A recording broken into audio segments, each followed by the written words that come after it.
नमस्कार दोस्तों, आप सभी का स्वागत है मिथुन ट्यूटोरियल्स यूट्यूब चैनल में। आज के वीडियो में हम अनुवाद के प्रकार के बारे में जानेंगे। ये थर्ड ईयर 6th सेमेस्टर उस्मानिया यूनिवर्सिटी में दिया गया है। और ये जो है अनुवाद के प्रकार में जो है इसमें जो है कुल 10 प्रकार हैं दोस्तों। अनुवाद जो है 10 प्रकार में है। इस वीडियो में आगे बढ़े उससे पहले मैं आपको इम्पोर्टेंट इन्फॉर्मेशन दे दूँ दोस्तों। प्रीवियस ईयर पेपर और इम्पोर्टेंट क्वेश्चंस अगर आपके पास है तो Mithun Tutorials chat option Telegram channel जो है ना दोस्तों, उसमें आप अपना इम्पोर्टेंट क्वेश्चंस और प्रीवियस ईयर क्वेश्चन पेपर अगर आपके पास है तो उसमें पोस्ट कर सकते हैं, ताकि दूसरों को भी सहायता मिल सके। और मैं प्रीवियस ईयर 5th सेमेस्टर के जो है बैकलॉग एग्जामिनेशन प्रीवियस पेपर जो है ऑलरेडी मैंने अपलोड करके रखा है। आइए हम शुरुआत करते हैं। अनुवाद के प्रकार में जो है अनुवाद के कुल 10 प्रकार हैं, उसके बारे में जो हम इस वीडियो में जानेंगे। इससे पहले वाले वीडियो में हमने अनुवाद के महत्व के बारे में जो है जाना था। अगर आपको ये वीडियो अच्छा लगे तो वीडियो को कीजिएगा लाइक, चैनल को कीजिएगा सब्सक्राइब और इस वीडियो को अपने दोस्तों के साथ शेयर करना मत भूलिएगा दोस्तों। और लेटेस्ट इन्फॉर्मेशन एग्जामिनेशन रिजल्ट के लिए हमारे चैनल को सब्सक्राइब करें। आइए वीडियो की शुरुआत करते हैं। सबसे पहले प्रस्तावना। अनुवाद एक बहुत बड़ी प्रक्रिया है। अनुवाद जो है एक बहुत बड़ी प्रक्रिया है दोस्तों, यानी एक प्रोसेस है, यानी एक बहुत बड़ी प्रोसेस है, एक लंबी प्रोसेस है अनुवाद। इसे अच्छी तरह समझने के लिए इसका वर्गीकरण करना आवश्यक है, यानी इसे समझने के लिए इसका वर्गीकरण करना आवश्यक है दोस्तों। जिस प्रकार किसी भी विस्तृत विषय का अध्ययन बिना विभाजन के करना कठिन होता है, उसी प्रकार अनुवाद को भी विभाजन की आवश्यकता है। यानी हम कह सकते हैं अगर बड़ा चीज़ है दोस्तों तो हम उसे डिवाइड करके यानी विभाजन करके जो है हम उसे अध्ययन करते हैं यानी पढ़ते हैं। उसी तरह जो है अनुवाद जो है एक बहुत बड़ी प्रक्रिया है। अगर हम उसे डिवाइड करके नहीं पढ़ेंगे तो ये हमारे लिए तो मुश्किल होगा, इसलिए अनुवाद को जो है विभाजन करना आवश्यकता है, तभी इसका अध्ययन सुलभ ढंग से कर सकते हैं। उसके बाद जो अगर हम अनुवाद को जो है विभाजन कर देंगे तो हम इसका अध्ययन जो है एक अच्छी तरह से कर सकते हैं। अध्ययन में जो है अनुवाद के प्रकार में कुल 10 प्रकार जो है अनुवाद के हैं दोस्तों। 10 अनुवाद प्रकार हैं। सबसे पहला है काव्य अनुवाद। ये सबसे पहला जो है काव्य अनुवाद। दूसरा है नाटक अनुवाद। तीसरा है शब्द अनुवाद। चौथा है भावानुवाद। पांचवा है छाया अनुवाद। छठा है वाक्य अनुवाद। सातवां है रूपांतरण। आठवां आशु अनुवाद। उसके बाद है आदर्श अनुवाद और लास्ट जो है यांत्रिक अनुवाद है दोस्तों। ये है कुल 10 अनुवाद। अब इसके बारे में जो हम डिटेल में इधर जानेंगे। काव्य अनुवाद, आपको ये शब्द से अगर लगभग पता चल गया होगा कि ये काव्य अनुवाद क्या होता है। यानी स्टार्टिंग में आप देख सकते हैं, यानी काव्य है यानी कविता के रूप में, यानी काव्य के रूप में जो अनुवाद किया जाता है, कविता के रूप में जो अनुवाद किया जाता है उसे ही काव्य अनुवाद कहते हैं। आइए हम डिटेल में देखते हैं। किसी कविता का अनुवाद करना काव्य अनुवाद कहलाता है। यानी इसमें कहा गया है कविता यानी किसी भी कविता को जो है हम ट्रांसलेट कर कहते हैं तो उसे ही जो है काव्य अनुवाद कहा जाता है।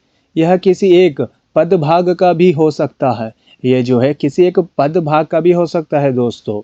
और काव्य अनुवाद को पद अनुवाद भी कहा जाता है। ये काव्य अनुवाद को जो है एक और नाम से हम कह सकते हैं, और वो जो है दोस्तों पदानुवाद के नाम से कह सकते हैं, पदानुवाद। और काव्य का अनुवाद करना बहुत ही कठिन कार्य है। ये काव्य अनुवाद है ना दोस्तों, इसे अनुवाद करना, ट्रांसलेट करना एक बहुत ही मुश्किल टास्क है दोस्तों। और उसके बाद जो है नाटक अनुवाद, यानी आप इससे समझ चुके होंगे रंगमंच पर जो हम नाटक करते हैं, उस रंगमंच पर किए गए नाटकों को जो है नाटक अनुवाद कहा जाता है। नाटक अनुवाद में भी कई परेशानियां आती हैं। जब कभी भी हम नाटक का अनुवाद करेंगे तो उसमें जो है कई तरह के कठिनाई सामने आती रहती हैं, यानी प्रॉब्लम्स अराइज होते रहते हैं। नाटक रूप में अनुवाद काफ़ी कठिन हो जाता है। अगर हम किसी नाटक एक्ट को प्ले कर रहे हैं और उस एक्ट को नाटक के रूप में, एक्ट के रूप में ही अनुवाद करना है तो वो एक कठिन कार्य हो जाता है, क्योंकि इसे पठनीय होने के साथ साथ ऐसा होना चाहिए कि रंगमंच पर खेला भी जा सके। क्योंकि जब कभी हम नाटक का अनुवाद करेंगे, नाटक के रूप में जब हम किसी नाटक का अनुवाद नाटक के रूप में करेंगे तो ये काफ़ी कठिन कार्य हो जाता है। क्योंकि ये कार्य ऐसा होना चाहिए अनुवाद कि हम इसे पढ़ भी सके, यानी पढ़ने के लिए आसानी हो, और उसके साथ साथ हम इसे रंगमंच पर भी जो है इसका खेला जा सके, या रंगमंच के द्वारा जो है इसे समझाया जा सके। यानी दोनों तरफ से रहना, पढ़ भी सकें और रंगमंच पर भी प्रयोग किया जा सके।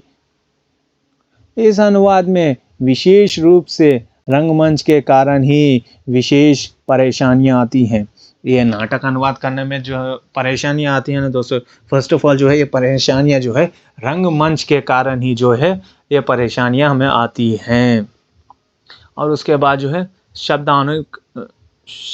शब्दानुवाद, यानी शब्दानुवाद, शब्दों के आधार पर अनुवाद करना ही शब्द अनुवाद कहलाता है। यानी जो शब्द हम कहते हैं और उस शब्दों के आधार पर अगर कोई उसका अनुवाद कर रहा है तो उसे ही जो है शब्द अनुवाद कहा जाता है। शब्दानुवाद जो है शब्द प्लेस अनुवाद को मिलाकर जो है ये वाक्य बना है दोस्तों।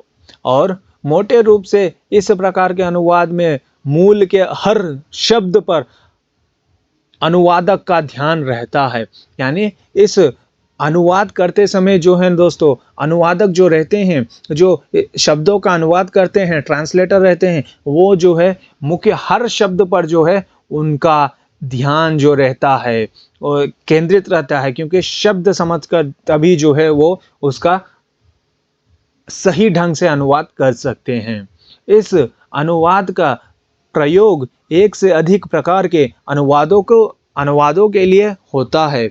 यानी शब्द अनुवाद जो हम कभी इसका प्रयोग करते हैं दोस्तों, ये अनुवाद प्रयोग एक से अधिक प्रकार के अनुवादों के लिए जो है ये शब्द अनुवाद का प्रयोग किया जाता है। जैसे विज्ञान, रसायन, बैंक, विधि आदि में यह काफ़ी कार्यरत सिद्ध हुआ है। यानी ये काव्य अनुवाद है ना दोस्तों, ये हमें विज्ञान के क्षेत्र में, रसायन के क्षेत्र में, बैंकों के क्षेत्र में और विधि के आदि क्षेत्रों में जो है ये काफ़ी कार्यरत सिद्ध हुआ है। यानी यह शब्दानुवाद काफ़ी इम्पोर्टेंस जो है ये विज्ञान के क्षेत्र में, बैंक के क्षेत्र में, रसायन के क्षेत्र में जो है इम्पोर्टेंट रोल प्ले करता है।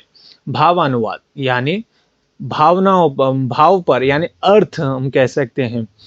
इस प्रकार के अनुवाद में मूल के शब्द, वाक्यांश, वाक्य आदि पर ध्यान न देकर भाव, अर्थ व विचार पर ध्यान दिया जाता है। यानी इसमें कहा गया है कि जब कभी भी भावानुवाद किया जाता है तो अनुवादक जो हैं वो मूल शब्द को छोड़कर, वाक्यांश को छोड़कर वाक्य आदि पर ध्यान नहीं देते हैं। वो उनका ध्यान सिर्फ उस वाक्य को क्या अर्थ होता है, उस अर्थ को कहने में जो है उनका ध्यान केंद्रित रहता है। यानी अगर आपने अभी कुछ कहा है, अब एग्जाम्पल के तौर पर रिमोट कहा है, अगर इसका अर्थ वो इस वाक्य पर ना ध्यान देकर इसका अर्थ क्या होता है उसके लिए जो है वो समझाने का प्रयत्न करते हैं।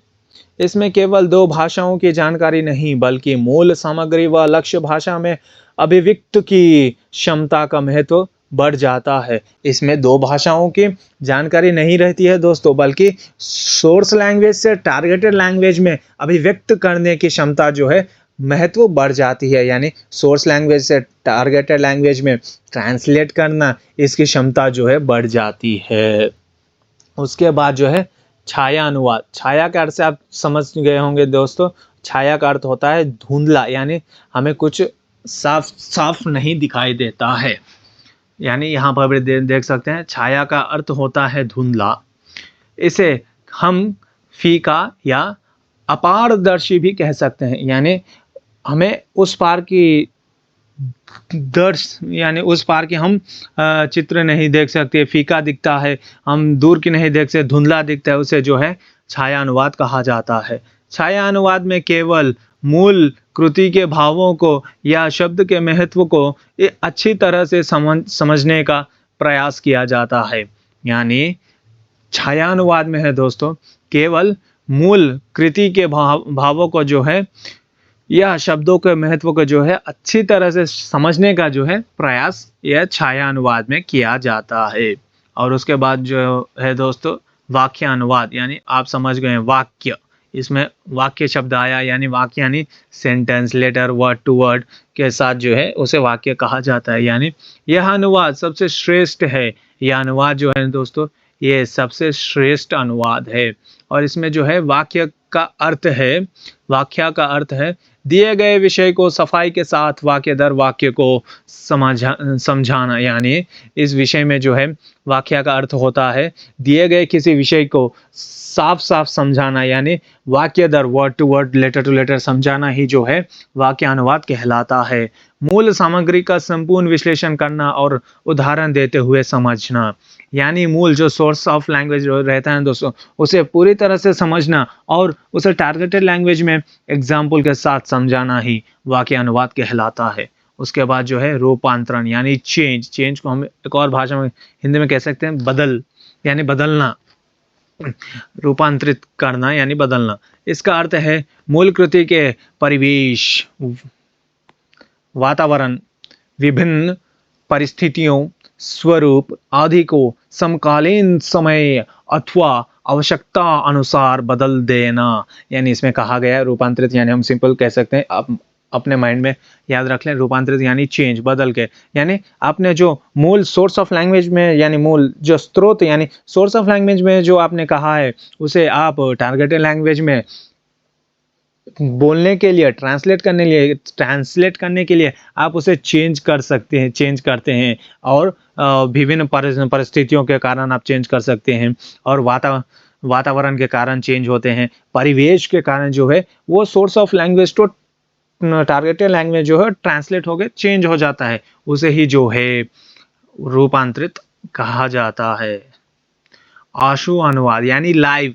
आशु अनुवाद दोस्तों लाइव अनुवाद, यानी अभी आपने कुछ कहा, अभी उसे ट्रांसलेट करना है, उसे ही जो है आशु अनुवाद कहा जाता है। यह अनुवाद गंभीर कार्यों के लिए प्रयोग में लाया जाता है। यानी यह अनुवाद जो है दोस्तों गंभीर कार्यों में प्रयोग में लिया जाता है। राष्ट्रों, राजनेताओं, वैज्ञानिक, व्याख्याकारों, अर्थशास्त्रियों, खिलाड़ियों आदि के महत्वपूर्ण भाषाओं को तत्काल प्रसार करने के लिए इस प्रकार के अनुवाद विशेष लाभकारी सिद्ध होते हैं। यानी आप देख सकते हैं राष्ट्रों में, राजनेताओं में, वैज्ञानिकों में, ये सभी खिलाड़ियों में जो है लाइव टेलीकास्ट चलते समय वो जो कह रहे हैं उस वाक्य को ट्रांसलेट कर कहना, उसी लाइव सेशन में उसे ही जो है आशु अनुवाद कहा जाता है। उसके बाद जो है दोस्तों आदर्श अनुवाद, यानी ये आदर्श अनुवाद जो है दोस्तों सेम टू सेम वाक्य अनुवाद के सेम टू सेम यानी मिलता जुलता रहता है दोस्तों। यह वाक्य अनुवाद से मिलता जुलता है, यह मूल सामग्री के निकट होता है, यह जो है सोर्स ऑफ लैंग्वेज के सामग्री के निकट होता है, यानी पास में होता है। यह अनुवाद लक्ष्य भाषा की सहज प्रकृति को भी अशून्य बनाए रखता है। मूल रूप की तुलना में यह अधिक मूलबद्ध है। यानी यह जो है आप लेटर टू लेटर में जो हम वाक्य अनुवाद में देखे थे वर्ड टू वर्ड ट्रांसलेट करते हैं, ये आदर्श अनुवाद भी उसी में मिलता जुलता है दोस्तों, इसीलिए जो है आदर्श अनुवाद कहा जाता है। यांत्रिक अनुवाद, यांत्रिक अनुवाद की मांग तेजी से बढ़ रही है। इस यांत्रिक अनुवाद की मांग जो है दोस्तों तेजी से बढ़ रही है, यानी डे बाय डे इसे अडॉप्ट करने की मांग जो है तेजी से बढ़ रही है। जैसे तकनीकी क्षेत्र में, विज्ञान क्षेत्र में इत्यादि क्षेत्रों में जो है इसके कार्य तेजी पकड़ रहा है, यानी इसकी मांग जो है तेजी से पकड़ रही है। जैसे तकनीकी क्षेत्र में, विज्ञान क्षेत्र में, औद्योगिक क्षेत्र में, ये सभी के क्षेत्र में जो है इसकी मांग तेजी से बढ़ रही है। यांत्रिक अनुवाद साहित्य के क्षेत्र में उतना उपयोगी नहीं होता है। यह यांत्रिक अनुवाद है ना दोस्तों, साहित्यिक क्षेत्र में जो है इसका इतना उपयोग नहीं होता है। इस अनुवाद में मनुष्य की भावनाएं प्रमुख नहीं होती हैं। इस अनुवाद में मनुष्य ह्यूमन बीइंग्स की फीलिंग जो है फर्स्ट इंपॉर्टेंस नहीं दिया जाता है। ये थी अनुवाद के प्रकार के बारे में। अगर आपको ये वीडियो अच्छा लगे तो वीडियो को कीजिएगा लाइक, चैनल को कीजिएगा सब्सक्राइब और इस वीडियो को अपने दोस्तों के साथ शेयर करना मत भूलिएगा दोस्तों। और इंपॉर्टेंट क्वेश्चंस के लिए, प्रीवियस ईयर पेपर्स के लिए चैनल को सब्सक्राइब कर ले और टेलीग्राम चैनल मेथड ट्यूटोरियल्स को भी सब्सक्राइब कर ले दोस्तों। मिलते हैं अगले वीडियो में, बाय बाय।